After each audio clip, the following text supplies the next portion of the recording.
கூட்டாளியும் கிடையாது, எதுவுமே கிடையாது, அவன் மட்டும்தான். இதை வழங்கி கொள்ளாம இருக்கிறான். அடுத்து என்ன? சரி, ஒருத்தனை கடவுள் விளங்கிட்டோம். கடவுள் இவ்வளவு தகுதி உள்ளவனே, எந்த தகுதியெல்லாம் இருக்குன்னு படைச்சு இருக்க வேண்டும், காக்க வேண்டும், ஆற்றல் அனைத்து ஆற்றல் அவங்கையில் இருக்க வேண்டும், எல்லாத்துக்கும் ஃபர்ஸ்ட்ல இருக்க வேண்டும், தாய் தந்தை இல்லாமல் இருக்க வேண்டும், சாவாமல் உயிரோடு இருக்க வேண்டும். இவ்வளவு தகுதியும் உள்ள கடவுள் ஏத்துக்கிட்டோம். அதோட சரியா வந்துருமான வராது. வேற என்ன இருக்குன்னு இன்னும் சில தகுதிகள் அவங்ககிட்ட இருந்தா தான் நம்ம கடவுள் ஒத்துக்கிற முடியும். அந்த தகுதி என்ன? கடவுள் சொன்னா அவனுக்கு தேவை இருக்கக்கூடாது. இங்கதான் பெரிய குழப்பம், நாடு நாசமா போறது காரணமே இதுதான். கடவுளை நம்பிக்கிறான். எப்படி நம்புறான்? கடவுளை நம்மள மாதிரி நினைக்கிறான். இவன் கடவுளுக்கு எப்படி நினைக்கிறான்? நம்ம என்ன செய்வோம்? நம்ம ஒரு காரியத்தை ஒரு ஆளுக்கு செஞ்சு கொடுக்குறான், சும்மா செஞ்சு கொடுப்போமா? ஏதாவது காசு இருந்தால் லஞ்சம் வாங்கிட்டு செஞ்சு கொடுப்போம். நான் ஒரு அதிகாரி இருக்கேன்னு வைங்களேன், அதிகாரியா இருந்தால் ஒரு காரியத்தை செஞ்சு கொடுக்க ஒரு கையெழுத்து போட என்ன செய்யணும்? அது லஞ்சம் வாங்கிக்கிட்டு அந்த கையெழுத்தை போட்டு கொடுப்பேன். இப்படித்தான் மனிதன் நடந்து கொண்டிருக்கிறான். இவன் கடவுளை பத்தி எப்படி நினைக்கிறான்னு கேட்டா, கடவுள் லஞ்ச பேர்வழி, நம்ம இடத்துல கடவுள் லஞ்சம் வாங்குவாரு, கடவுளுக்கும் தேவை இருக்கிறது, கடவுளுக்கும் கொடுத்து சரி கட்டிக்கலாம். இன்னும் சொல்ல போனாங்க, கருப்பு பணத்துக்காரன் கொண்டு போய் கடவுளுக்கு கட்டுக்கட்டா காணிக்கை போடுறாங்க. கருப்பு பணம் சம்பாதிக்கிறான் பாருங்க, நாட்டை ஏமாத்தி ஊழல் அடிக்கிறவன்லாம் ஒரு 10 கோடி ரூபாய் ஊழல் அடிச்சான்னு வைங்களேன், 10 கோடி ரூபாய் அடிச்சிட்டோம், பாவமா போயிடும். செஞ்சது அவன் பாவம், 10 கோடியுமே பாவ காசு தான். இவன் என்ன நினைக்கிறான்? 10 கோடி ரூபாய் அடிச்சிட்டோம்ல, இதுக்கு நமக்கு பாதிப்பு வரக்கூடாதுல, என்ன பண்ணுவோம்? ஒரு கோடி ரூபாய் கொண்டு தட்டிடுவோம். எங்க தட்டிடுவோம்? உண்டியல்ல தட்டிடுவோம். தட்டிட்டோம்னு சொன்னா இந்த 9 கோடி ரூபாய் விஷயத்தை கடவுள் கேட்க மாட்டாரு. ஏன் கேட்க மாட்டாரு? 1 கோடி ரூபாய் கொடுத்துட்டோம்ல. நம்ம 10 கோடி ரூபாய் கொள்ளை அடிச்சாலும் 1 கோடி ரூபாயை கொண்டு கொடுத்துட்டோமா இல்லையா? அப்ப என்ன வழங்கி வச்சிருக்கிறான்? கடவுள் என்றால் அவனுக்கு ரூபா தேவை, அவனுக்கும் பணம் தேவை, அவனுக்கும் பொருள் தேவை. கடவுளை கும்பிட போகும்போது பொருளை கொண்டு போகாம கும்பிடுறாங்களா? கடவுளை கும்பிடன்னு போற, கடவுள்னா எதுக்கு நீ கடவுளை கும்பிட போற? அவன் தர்றவன், நீ வாங்குறவன், அதுதான் கடவுளை கும்பிட போகணும். அவன் தேவையில்லாதவன், நீ தேவை உள்ளவன். இது இப்படி நினைச்சுக்கிட்டு தான் கடவுள்கிட்ட போகணும். நம்ம எப்படி வரோம்? நம்ம கடவுள்கிட்ட போறோம், நம்ம இதை கேட்க போறோம், அவனுக்கு ஏதாவது கொடுத்துட்டு கேட்போம். என்ன கொடுக்கணுமா? இவர் கொண்டு போய் பூவையோ தேங்காயையோ பழத்தையோ சர்க்கரையோ ஊதுபத்தியவோ சாம்பிராணியோ எனக்கு தேவையை கொடுக்கணுங்க. கொடுத்துட்டு கடவுளே எனக்கு பிள்ளையத்தா. கடவுள் என்ன பண்ணுவாரு? அந்த சாம்பிராணி தந்துட்டான், வாழைப்பழம் வாங்கிட்டு வந்துட்டான், தேங்காய் வாங்கிட்டு வந்துட்டான், அவனுக்கு ஒரு பிள்ளைய போட்டு கொடு. இப்படி எப்படி நினைக்கிறான் கடவுளை பத்தி? அப்ப கடவுள் என்று சொன்னால் கடவுளுக்கு தேவை உள்ளவன் என்று நினைக்கிறார்கள். கொஞ்சம் கூட சிந்திச்சு பார்த்தா கடவுளை தேவை உள்ளவன்னா அப்ப எப்படி அவன் கடவுளா இருப்பான்? அவனுக்கு இதெல்லாம் தேவை இருக்குத, உன்கிட்ட வாங்கித்தான் அவனுக்கு வாழ்க்கை ஓடுற மாதிரி இருக்குத. அப்ப எப்படி இவன் எப்படி நமக்கு தருமா? நம்ம எவன்கிட்ட போய் கேட்கணும்? நம்மள்ட்ட எதுவும் வாங்காமல் நமக்கு தரக்கூடியவன் அவளை இருக்கணும். நீங்கள் பள்ளிவாசலுக்கு தொலை போறீங்க, அப்ப பள்ளிவாசலுக்கு தொலை போகும்போது என்னத்தை வாங்கிட்டு போகணுமா? வாங்கிட்டு போனா நீங்க முஸ்லீமா இருக்க முடியாது. நாங்க பள்ளிவாசலுக்கு போறோம், இந்த இருக்கு பிரியாணி வாங்கிட்டு போறோம் அல்லாவுக்கு அப்படின்னு வாங்கி போனேன்னு வைங்களேன், நீங்க இஸ்லாத்துக்கு வெளியே வந்துருவீங்க. தன்னால பள்ளிவாசலுக்கு பிரியாணி வாங்கி கொண்டு அல்லாஹ் கொடுத்துட்டு வந்தீங்கன்னா என்ன ஆயிருவீங்க? நீங்க இஸ்லாத்தை விட்டு வெளியே போயிருவீங்க. ஏன்? கடவுள்னா தேவையில்லைன்னு நினைக்கணும். கடவுளுக்கு உங்களுடைய எந்த பொருளும் தேவையில்லை. உங்களுடைய பணம் காசு துதி ஜபம் ஒண்ணும் அவனுக்கு தேவை கிடையாது. எந்த தேவைக்கும் அப்பா அல்லாஹு சமத். கடவுளை பற்றி இஸ்லாம் எப்படி அறிமுகப்படுத்துகிறது? கடவுள் என்று ஒருவனை நீங்கள் நம்புவதாக இருந்தால் அவன் ஒரு தேவையும் மற்றவனாக இருக்க வேண்டும். தேவை உள்ள ஒருத்தன் நிச்சயமாக கடவுளா இருக்க முடியாது. இன்னொன்னு நீங்க பார்க்கணும், இந்த கடவுளுக்கு கொண்டே கொடுக்கறான்ல, கடவுளுக்கு மனுஷன் கொண்டே என்ன செய்யறான்? காணிக்கைன்னு கடவுளுக்கு கொடுக்கறான். நம்ம கண்ணு முன்னாடி பாக்குறோம். கடவுள் எடுத்துக்கிட்டாலாவது கொஞ்சம் பரவாயில்லை. நம்ம கடவுளுக்கு போய் சாப்பாடை கொண்டே கொடுக்கறோம். அவர் வாழைப்பழத்தை உரிச்சி அவர் சாப்பிட்டு நன்றிப்பா அப்படி சொன்னாலாச்சும் கொடுக்கறான். எப்பவா நீ கடவுளுக்கு கொடுத்த வாழைப்பழத்தை கடவுள் சாப்பிட்டாரா? நீ கடவுளுக்கு கொடுத்த தேங்காயை உடைச்சு தண்ணியாச்சும் அவர் குடிச்சாரா? நீ பாட்டுக்கு கொடுக்கறிய தவிர என்ன செய்யல, அவர் எடுத்துக்கிற மாதிரியே தெரியல. நீ கொடுக்கிற பத்தி சாம்பிராணி மூந்தாவது பார்த்தாரா? சூப்பர் வாடை, எந்த கடையில் வாங்கின நல்ல சாம்பிராணின்னு சொன்னாரா? அப்ப நீ நாத்தான் நினைச்சுட்டு அவர் கொடுக்கற நினைச்சுக்கிறிய தவிர அவர் வாங்குறதுக்கு தெரியா இல்லையே. நீ யாருக்கு கொடுக்குறீங்க? முதல் அவர் தேவையில்லைதான். சரி, தேவைன்னு கொண்டே கொடுக்குறியப்பா. கடவுள் வாங்கினாரா என்னைக்காச்சும்? கடவுள் அதை எடுத்துக்கிட்டாரா? அல்ல கோடி கோடியா ரூபாயை கொண்டு உண்டியல்ல போடுற கடவுள் எடுத்துக்கிட்டு ரொம்ப நன்றி இன்னைக்கு 1 கோடி ரூபாய் நீ போட்டிருக்கிற, நீ நல்லா இருப்பேன்னு கொண்டு என்னைக்கா சொன்னாரா? அப்ப கடவுளுக்கு அதை எடுத்துக்கிற மாதிரியும் தெரியல. யார் எடுக்கிறா? கடவுளின் பேரால் மனுஷன் எடுக்கலாம், கண்ணு முன்னாடி பாக்குறோம். கடவுளுக்குன்னு கொடுக்கப்படுற பொருள் அனைத்துமே யாருக்கு போகிறது? அந்த மனிதர்களுக்கு போகிறது. யார் நிர்வாகம் பண்ணுகிறார்களோ அந்த மனிதனுக்கு போகிறது. யார் பூஜை செய்கிறார்களோ அந்த மனிதனுக்கு போகிறது. யார் அறநிலையத்துறை அதிகாரியா இருக்கிறார்களோ அவங்களுடைய கைகளுக்கு அது போகிறது. யாருக்கு போகல? கடவுளுக்கு தேவையில்லைன்னு நல்லா தெரியுது. சரி, தேவையா உள்ள ஒரு கடவுள் வச்சுக்கிறோமே, எங்க கடவுளுக்கு தேவைதான்னு வச்சுக்க. தேவைன்னா வாங்கி தரவன்ட்ட அது திண்டாரா? நீங்க கொடுக்கிற பொருளை எல்லாம் பயன்படுத்தினாரா? 1 கோடி ரூபாய் கொடுத்துட்டேன், அங்க ஒரு ஈசிஆர்ல ஒரு 5 ஏக்கர் வாங்கி போடுப்பா அப்படின்னு வாங்கி போட்டிருக்காரு. என்னைக்காச்சு என் பேர்ல பதிவு பண்ணுப்பான்னு சொன்னாரா?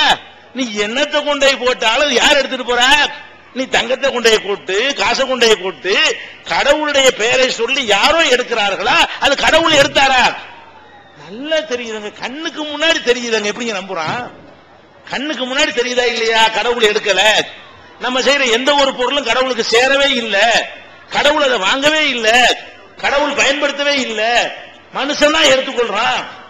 இவ்வளவும் தெரிந்து கொண்டு கடவுளுக்குன்னு சொல்லிடுறான். இதுலதான் கடவுளுக்கு தேவைன்னு நினைக்கிறான் பாருங்க. இதுலதான் மனிதன் ஏமாந்து போயிடுறான். இந்த சுரண்டல் எல்லாத்துக்கும் வழி என்ன? அந்த கடவுளுக்கு தேவை மாதிரி உசுரோட உள்ள வந்தான்னு வைங்க, அதான் ஆபத்தானது. செத்து போன கல்லாக மண்ணாக இருக்கிற கடவுள்னா அவர் பேரை சொல்லி வேற எவனும் நின்று போயிடுறான். உசுரோட இருக்கிற ஒருத்தன் இப்படி கடவுள் நினைச்சு, என்னை பிடிச்சி கடவுள் நினைச்சீங்கன்னு வைங்க, நான் என்ன பண்ணுவேன்?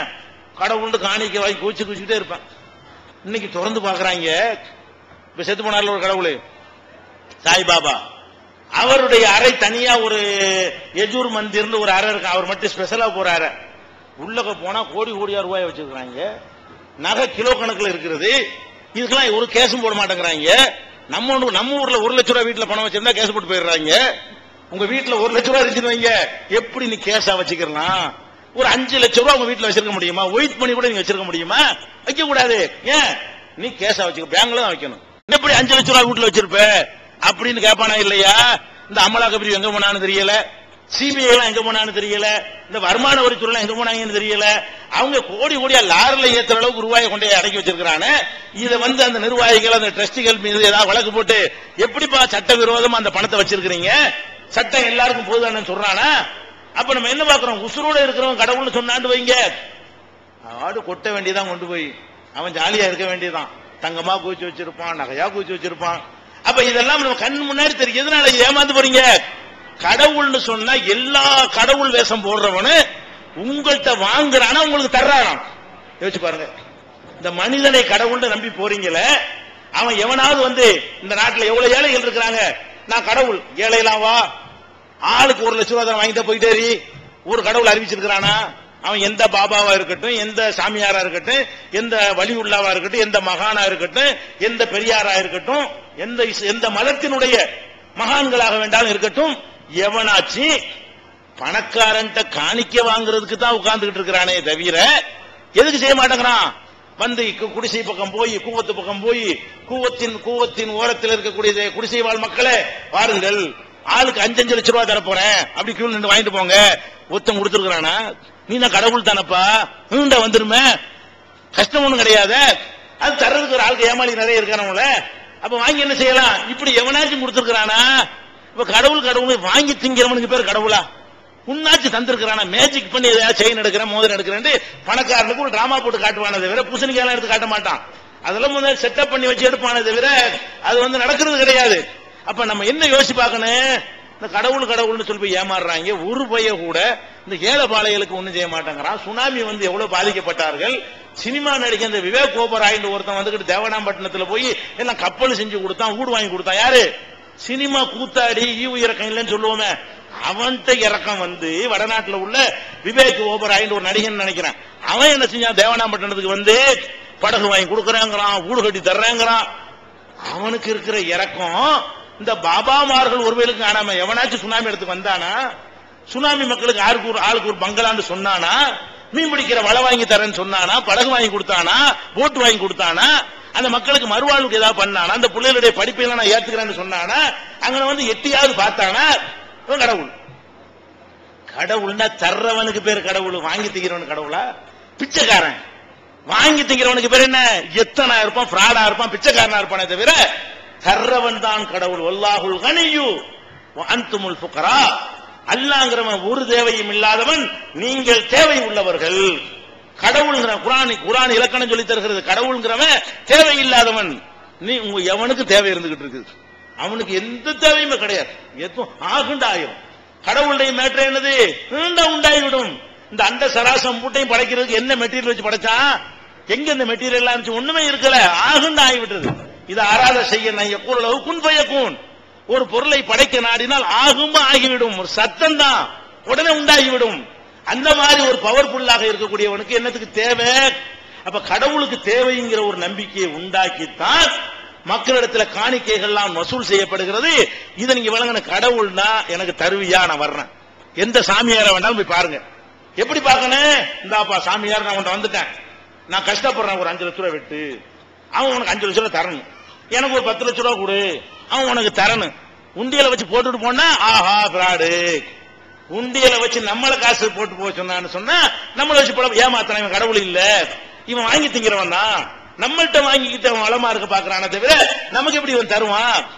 அப்ப இந்த ஒரு தன்மையின் காரணத்தினாலதான் கொள்ளக்காரன், ஏமாத்துறவன், லஞ்ச பேர்வழி, கருப்பு பணத்துக்காரன் எல்லாம் இவன் செய்யற கொள்ளையெல்லாம் செஞ்சுட்டு கடவுள் காப்பாத்துவார்னு அவருக்கு ஒரு 10% கொண்டு போய் போட்டுறான்.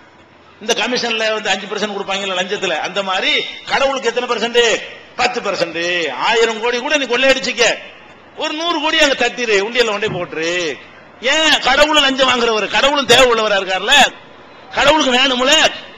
அப்ப இந்த கடவுள் விஷயத்தை இப்படி விளங்கி வைத்திருக்கக்கூடிய காட்சி நம்ம பார்க்கிறோம். அடுத்து என்ன?